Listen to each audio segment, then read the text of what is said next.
Today we'll be going over the main points of planning a visit to Universal Studios Orlando.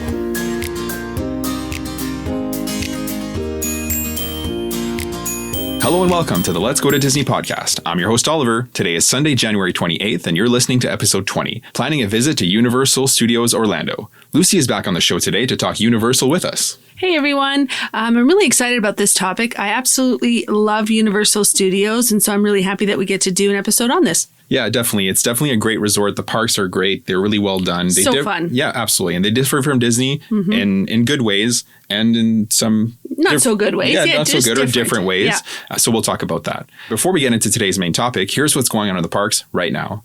It's a pretty light week in terms of park news. Country Bear Jamboree is now officially closed for its refurbishment. It is slated to reopen with new elements and songs later this summer. Guests were lined up to catch the show for the last time on Friday the 26th, but the last shows never happened due to technical difficulties. Guests were allowed to walk through to say goodbye to the attraction in its current state for the last time.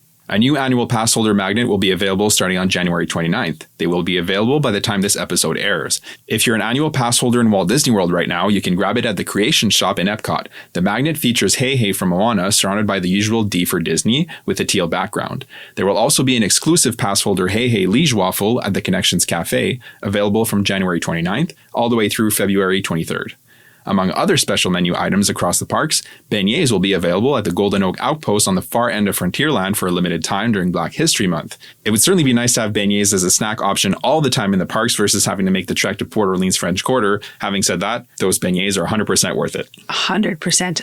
1,000% worth it. Over at the Haunted Mansion in Magic Kingdom, back in November, the Hatbox Ghost was added just to the left of the Endless Hallway. The Endless Hallway itself seems to stretch on and has a floating candelabra. Well, that candelabra is very subtly missing with no official announcement from Disney. I'm going to assume it's a maintenance thing and it will be back in its usual spot sooner rather than later, and that it's not related to the addition of the Hatbox Ghost. And lastly, the annual Skyliner maintenance shutdown is now complete and all lines are operational once more. Good news for guests staying at those Skyliner resorts. With that said, in today's episode, we'll be covering how to plan a trip to Universal Studios Orlando and how to work that into a broader vacation to the area's theme parks. If you're planning a trip to Walt Disney World, it can definitely be worth it to go to Universal Studios Orlando as well. A lot of people who vacation will do both resorts, and it's definitely worth your time if you're interested in the offerings at Universal Studios as well. On a recent trip, we went for 2 weeks and we were able to do both the Disney parks and Universal Studios. And let me tell you, it was so much fun. I know 2 weeks is not always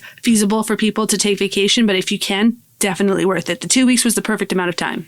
Yeah, absolutely. We got everything we wanted done at Disney. And then on the back end, we checked into a Universal hotel and then we got everything we wanted done at Universal. We weren't stressed for time. We weren't worried about going to and from. And we'll touch on that a little bit more later. So these parks, the theme parks at Universal, they're super well executed. They have major attractions like the two sides of the Wizarding World of Harry Potter and the Jurassic World area that are definitely worth a visit alone, in my opinion. Absolutely. The Harry Potter world is phenomenal. You don't even have to be a Harry Potter fan to appreciate it. Yeah, like it's on par with Galaxy's Edge and, Pandora. Like, agreed. It's that well done. Like they really did a good job. You feel like you're in the world as soon as you enter the Jurassic World or the Harry Potter. Yeah, absolutely. And if you are a Harry Potter fan, it's like a dream come true. You won't be able to fully appreciate it until you're there. If you're a Harry Potter fan, it's overwhelming almost. Yeah, absolutely. It's definitely worth visiting. Universal Studios definitely has a different feel to its theme parks. So some people get pretty animated in their comparison between Disney and Universal. They're different companies. They own different intellectual property and they do their parks a little differently, but I really don't like to compare the two. I agree, because they are, like Oliver said, completely different. They don't work together. They're not in a partnership together. So it's not fair to actually compare them, really. Yeah, 100%. And like, there's a tendency to, because they're both in Orlando, they're both theme parks, but at the same time, it's just, I have different expectations of both resorts. And so again, I don't like to pit them against each other. Yeah, I agree. The way I see it, it's very simple. If you like what's offered at Disney, great. It's a great place to visit. And the same can be said for Universal Studios. Having said that, I think it's important to draw a distinction, especially for parents with younger kids.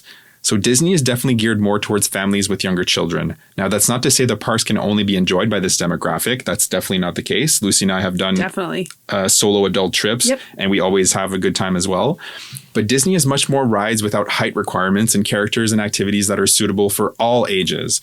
Universal has more thrill coasters with higher height requirements, and the overall feel of the parks do feel a bit more adult in my opinion. Yes, I would agree. I actually have friends who are Disney families, just kind of like we are, and their kids have now grown into teenagers, and they say their kids prefer these days to go to Universal Studios because the rides are maybe a little bit more thrilling, and they got a lot of Disney done when they were younger. So I have heard that before. Yeah, 100%. That's not surprising because to me, Disney goes in phases of life, right? Yep. So when you're little, Disney is exciting. It's magical. There's the characters. Exactly. They're living it through your eyes. 100%, right? Reliving it through them. It's such a special time. And then you get a little bit older, you know, Slow Ride, Haunted Mansion, these kinds of things maybe don't interest you so much because you don't appreciate the nostalgia or whatever the case is. Yeah, exactly.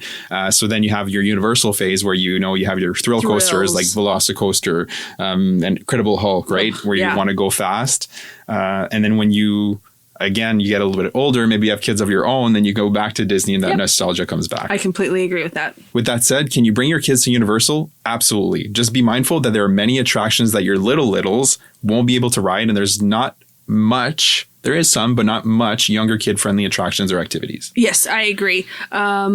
We haven't taken our kids there yet just because our daughter, I was fearful, would just be stuck in Zeusland the whole time while her brother got to go and experience all these fun rides.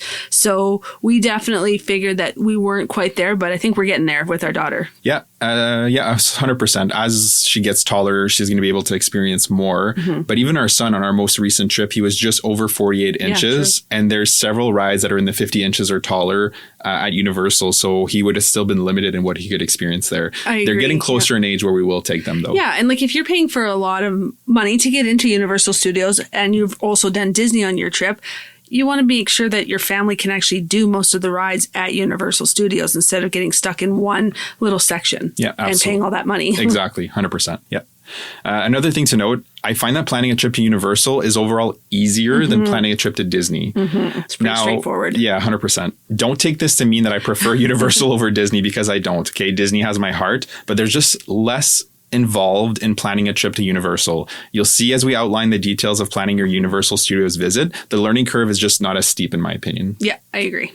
With that said, first things first, let's talk about best times to go. So in terms of best times, in terms of crowds and weather, these follow Disney World pretty closely. So I covered this at length in our Planning a Trip to Walt Disney World episode. But to recap, major holidays like Thanksgiving, Christmas, and New Year's, the fall for Halloween Horror Nights, summer break, spring break are all really busy times to visit Universal Studios. Yeah, absolutely. The winter can be a really good time to visit, especially after New Year's, because the weather can be cold at times. So not as many people tend to travel during that time. So that's definitely a good option. Yep. The spring will be busy with Easter and spring break. That's to be expected.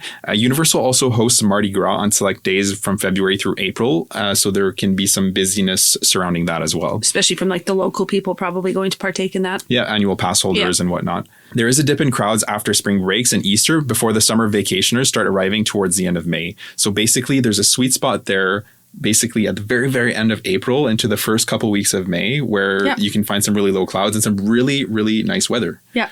And just to keep in mind, Americans tend to start their summer breaks earlier than other places. So that's why we say end of May. Yeah, 100%. And they'll go back to school earlier as well. So on that same vein, if you're going in the end of August, beginning of September, also a good time to go, depending where you're coming from. And when your children start school, it might be a really perfect time to go if you don't want to pull them out of school, like the first few weeks of school.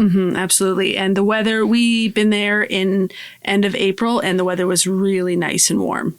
One of my favorite times to go, hands down, very end of April, beginning of May. We're going again at the beginning of May this year. Yep. We're planning a trip with my family for next year. Yeah. We also want to go at that time because I think everybody will be really happy and the kids will, it's a perfect time to go, really. The weather is perfect. Yeah. Great weather, like manageable crowds. Yeah, it's not like manageable. It's not like the quietest time, like, you know, beginning of September or depending when you're going, but it's definitely manageable. Super manageable, yeah. So the summer months will be busy and very hot and humid with frequent rain, especially in the afternoons, just like Disney. I mean, it's right down the road. Yep. Late August and early September can be great times to go in terms of crowd, like we said, but it can still be uncomfortably hot at times. We were there September 3rd to 10th last year. And my God, like walking around the World Showcase. You sweat just standing. Yeah. Yeah, just 100%. Standing. So it's a really, really hot time to go. But you can be rewarded with light crowds. Yeah, it's kind of worth it at that point to deal with a bit of heat for minimal crowds. Totally. And crowds start to pick up later in the month of September and October. So several years ago, this was a really good time to go, meaning October.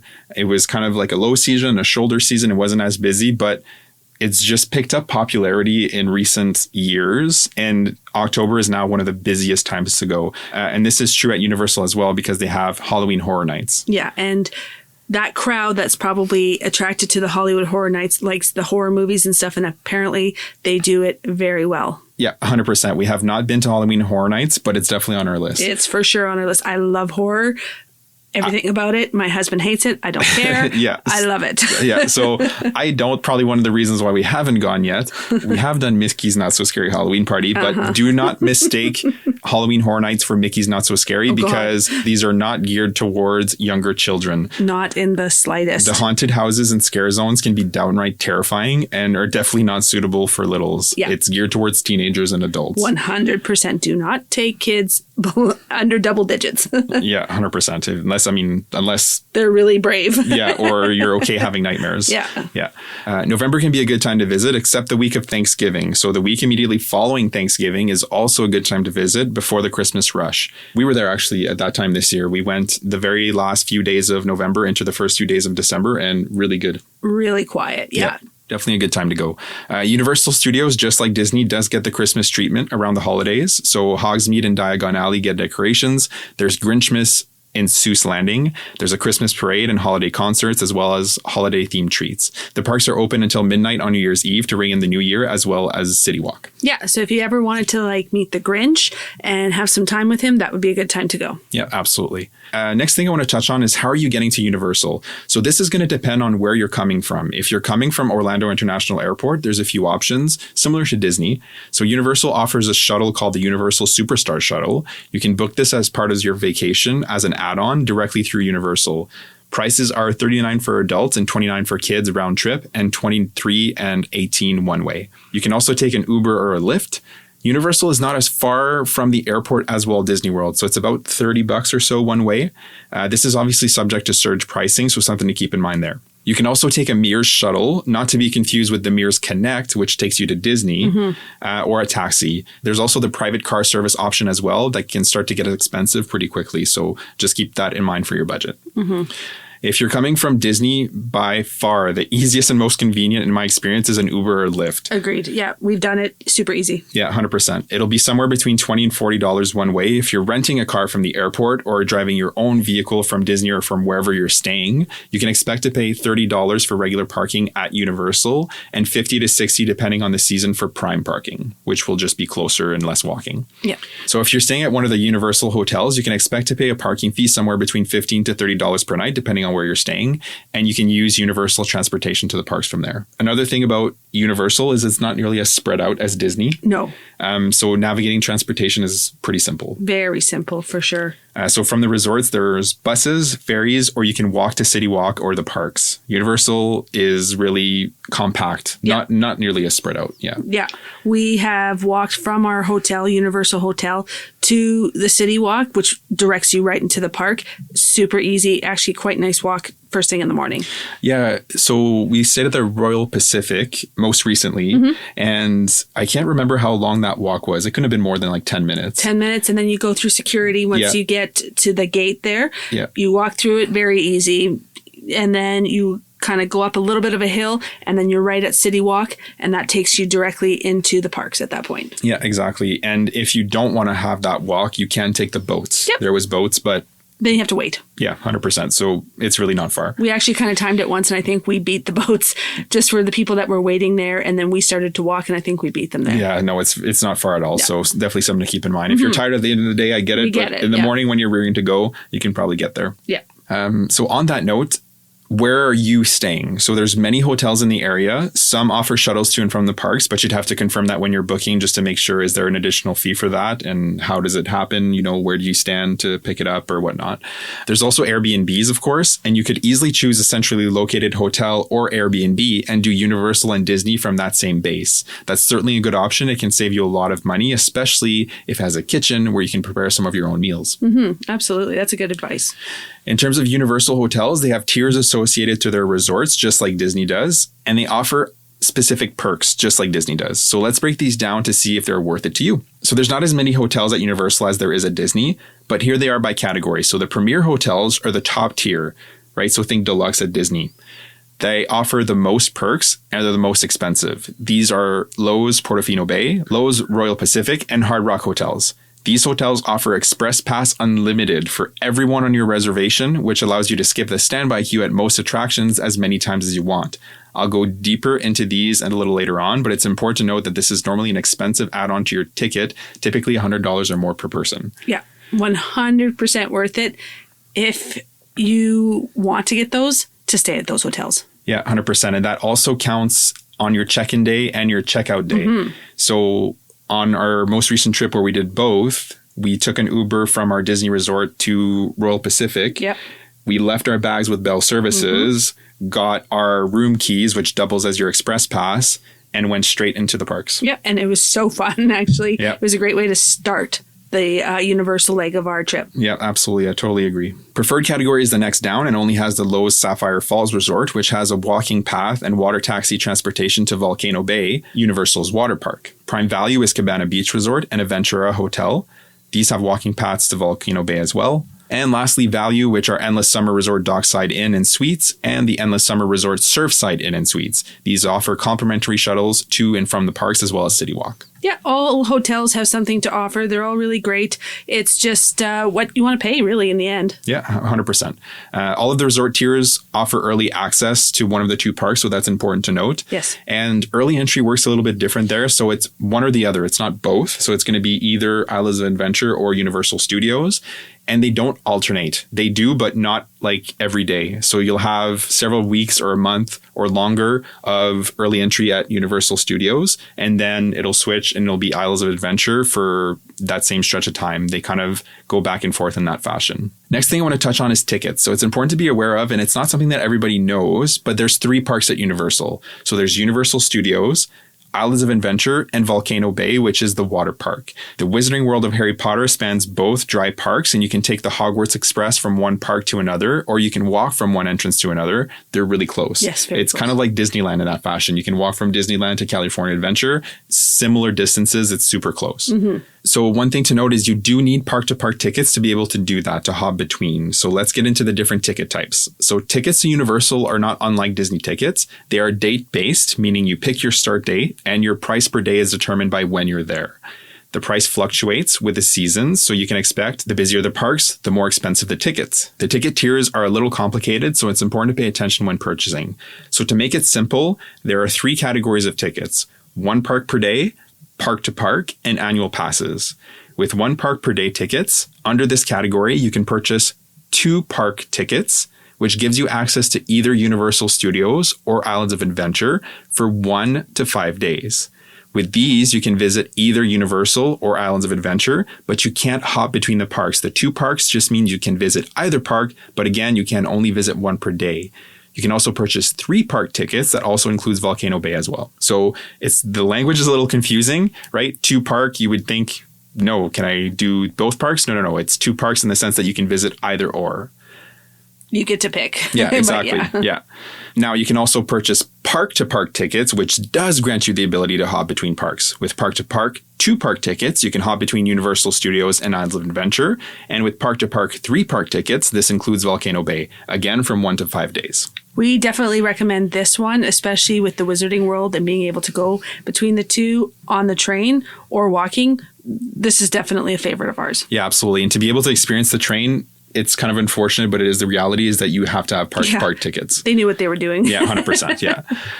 And lastly, annual passes. So there are 4 tiers to the annual passes: the seasonal pass, the power pass, the preferred pass, and the premier pass. All tiers except premier have blockout dates, although the preferred passes only blockout dates are Volcano Bay during the summer.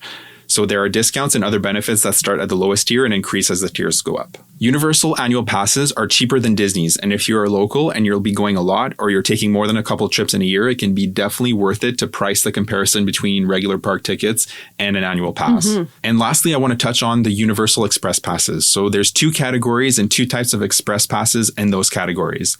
So you have one park Universal Express Pass, which grants you Express Pass for either Universal Studios or Islands of Adventure. And under this category, you can have the standard Universal Express Pass, which lets you skip the standby queue for most attraction once per ride, or you can have the Universal Unlimited Express Pass, which lets you skip the line at most attractions as many times as you'd like, again, in one park. The second category is 2-park Universal Express Pass. Under this, there's the same 2 types, Universal Express Pass, which lets you skip the standby queue in either Islands of Adventure or Universal Studios once per ride, or Universal Unlimited Express Pass, which lets you skip the standby queue at most attractions as many times as you'd like. You must have park-to-park tickets to buy this 2-park Express Pass. Pretty straightforward. Yeah, absolutely. And touching on that one, that is the one that you will get at those premier hotels. Yeah, 100%. The unlimited. Yeah. So you can ride as many times as you'd like. So these prices also fluctuate with how busy the parks are and can be upwards of $200 during the busiest times. So depending when you're there, you can plainly see that staying at the premier resorts can 100% be worth it if you were planning on purchasing express passes, because they're given to everyone on your reservation, including your check-in and check-out date, like we said. So if you're going at a busy time and you know you're going to be buying express pass because you don't want to wait in forever lines, to me, it's just a no-brainer because you're paying, let's say, like, I don't know, I forget kind of what it was, $400 a night or so. Yeah, so definitely a little pricier, but really, if you were to price it out with what you would pay each day for an express pass, it's completely worth it. Like even one day, if you were buying one day unlimited express passes for a party of 4, that's $400. Yeah, 100%, right? So it just makes sense. Yeah. So something to keep in mind there. Having said that, there are slower times of the year where express pass would not be necessary, so it's not necessarily always worth it. But again, if you're going, at a time where it's at least somewhat busy, it's probably definitely worth your buck. Yeah. Last thing I want to touch on is I recommend purchasing your tickets directly from Universal, and if not, make sure you're buying them from a reputable third party like Undercover Tourist. So you don't want to get got by purchasing from somebody on Craigslist, right? Like just stick with Universal. It's really easy to navigate their system and to purchase the tickets with them. Yeah, 100%. And the last time we were there, we purchased 3-day park tickets and we had an additional 2 park days added on. Yeah, which was nice. Yeah, it worked out well. So next up is dining. So as you may or may not know, depending on if you've been to Disney World or if you're starting your research to plan your trip, Disney dining, when it comes to table service restaurants, is actually kind of stressful. Yes. So the most popular restaurants book up 60 days in advance and are very hard to secure reservations for. This is absolutely not the case at Universal Studios. So first off, there's not nearly as many table service restaurants in the parks as there is at Disney. So you can book in-park table service restaurants months in advance, but you're usually okay booking a month or so in advance. Really, there's not a need to, go on your booking window 60 days before your check-in day and, right at 6 a.m. start refreshing like you would for Disney. It's really not that stressful. And then during less busy times even, you can usually find availability in the week or days leading up to your trip. Or if that fails, you can go and make a walk-up reservation if you're in the parks. You may end up waiting a little bit, but again, you're still going to be able to sit down and eat. To make dining reservations at the theme parks restaurants or at the restaurants at City Walk, you can do that directly from the Universal Orlando website or app. There's also some restaurants that have availability through third-party services like OpenTable. Yep. We booked a few of them like that. Yeah, 100%. The restaurants in the theme parks are Mythos and Confisco Grill at Islands of Adventure, and Finnegan's Bar and Grill and Lombardi's Seafood Grill at Universal Studios Florida. As an honorable mention, Cafe 4 is normally a quick service location, but they have a character buffet meal which features Marvel characters. This requires a reservation in advance that you can book via the Universal website. So just on that note, I really want to touch on Mythos, which is in like the Greek area of Islands of Adventure. I forget what that area is called. But anyways, that restaurant is delicious. Really good. It's really nicely done. I like the atmosphere in there, and the food was insane. I had a pork chop, and it was so yummy. Yeah, 100%. The food was delicious. The theming in there is really cool. It's all like exposed rock. Yeah, it's very cool. Yeah, exactly. Definitely worth your time and money to go sit down and have a meal there if you're looking at eating it in the parks. Yeah. Failing that, there's many restaurants at City Walk like Big Fire and Tajitos, Bubba Gum Shrimp, among many others. So Lucy and I don't think we've ever mentioned this because it's the first episode we're doing on Universal, but we're very partial to Bubba Gum Shrimp. It's one of our favorites. Everywhere we go that there's a Bubba Gump, we eat there, including London, New York, Florida. There was one that was in Edmonton that we missed. Yeah, that's right. But yeah, 100%. If we're somewhere where there's a bubblegum shrimp, we will 100% eat there. We love the food there. I love the movie and it's themed to the movie, right? Like one of my favorite things of Bubba Gump is they have like these license plates at your table and they have stop Forrest stop or run Forrest run. So if you want your waiter or your waitress to stop, you'll put the stop, right? Because you want them to stop and come see you. And if it's all good, you don't need anything, you leave it on run, which I think is a nice touch. Yeah, and your waiter or waitress will ask you trivia from the movie. Yes, so it's right. Fun. It's yeah, they do. Fun. They have really good drinks there too, and good food. The drinks are good and awesome. Yeah. But the trivia, like they'll stump you. Like if you've seen the movie, you can usually answer some of the questions, but they've asked some of questions and we're like, oh God, I don't know, or I forget, right? And I've seen the movie a lot because my parents love it. Yeah, 100%. But the jambalaya there, I always get that there. It's super good. And I get the shrimp New Orleans and that's super good too. Yeah, and like as Lucy said, the drinks are really good. It's a phenomenal place to eat. I definitely recommend it. They have a fun gift shop too. Yeah, 100%. So in the parks themselves, they have a ton of quick service locations with fun theming like the 3 Broomsticks and the Leaky Cauldron, as well as snack locations where you can find some delicious snacks, including things like the butterbeer, which comes in many different forms. My favorite is the frozen butterbeer. That's kind of like a slush. Mine as well. Pretty tasty. Yeah. So something I get asked a lot is if you're doing a Universal Disney trip, what's the best way to go about that? So there's a few ways you can do it. You can do Universal and then Disney on the back end, or start at Disney and end at Universal. You can also go to Universal from Disney as a day trip during your Disney stay. At the end of the day, there's not really a right or wrong way to do this. It's going to be personal preference. Having said that, here's a couple of things to consider. It can be worth it to do it before or after instead of a day trip because, well, one, you won't feel as rushed and you can potentially stay at a Universal resort, which has many benefits, like we said, especially that premier category. Or you could do, like we said, visits in between Disney park days. You can drive or take an Uber from your resort or the Disney area and split it in that fashion. That's an option. One thing I'll caution, and this may or may not apply to you, but we find when we do Universal after Disney, it's always a little underwhelming. Mm-hmm. I still like Universal, so don't get me wrong. But like I said before, Disney has my heart. So I like to save the best for last. Yeah. There's just something about the Disney magic that's just not quite there at Universal. We love the attractions there. The Wizarding World, it's hard to compete with that one. We are huge Harry Potter nuts. So for us, that world is fantastic. It's hard to beat that one. But like we said, we're just Disney family through and through. And we love the magic that comes along with Disney, which definitely is lacking. You can feel it with the cast members versus the workers. I can't remember what they're called. I think they call them cast members too. Yeah. There's just the different vibes between those cast members at Disney and the cast members at Universal. And yeah, it's just lacking a little bit of the magic. Yeah, 100%. And like, don't take that to mean that we don't like Universal or because we do. Or the cast members at Universal don't do a great job, because they do. It's the Disney magic, right? Like if you've been and you've had a good experience, you know what we're talking about. It's just on another level completely. We've traveled other places. We've been to many different states. We've been to Europe. We've been to, different places. But there's just something about traveling to Disney, arriving on property, checking into your Disney hotel, interacting with the cast members. Just the whole experience is just next level. Yeah. And while Universal is still awesome, it's just not quite at that level. Mm-hmm. Yeah. That's kind of what it is for me. The Disney bubble's hard to beat. It definitely is. So to wrap all that up, like we said, okay, so it's definitely worth going to Universal Studios. The theme parks are fun. There's lots to do and see, and they have some truly phenomenal rides. So Hagrid's Motorbike Adventure, Velocicoaster, Escape from Gringotts, Revenge of the Mummy. They have a lot of really fun attractions. So many awesome thrill rides. I love thrill rides. Universal takes the cake for thrill rides. They know what they're doing when it comes to those. Yeah, 100%. That Velocicoaster ride, like you're inverted for like 2 full seconds. Oh, and you feel it. Yeah. You're like right over the water. It's pretty awesome. But you're going so fast that like obviously you're sucked in the back of your seat. But it's super thrilling. Yeah. It's awesome. And the pre-show with like Chris Pratt and like so fun. Yeah. And just the line walking through it is so fun. And Hagrid's Motorbike Adventure, probably hands down my favorite ride between the two. Yeah, like the coaster is really good. So in terms of like, thrill factor, it's really good. Like there's no inversions or anything, but it's really fast. Again, we're super big Harry Potter nerds, so that probably helps. But it's a really, really good roller coaster. And then Revenge of the Mummy, like it's an older ride, but so fun. And that reverse launch, like It's ridiculous. It's super fun. It's literally like one of my favorite coasters as well. Yeah.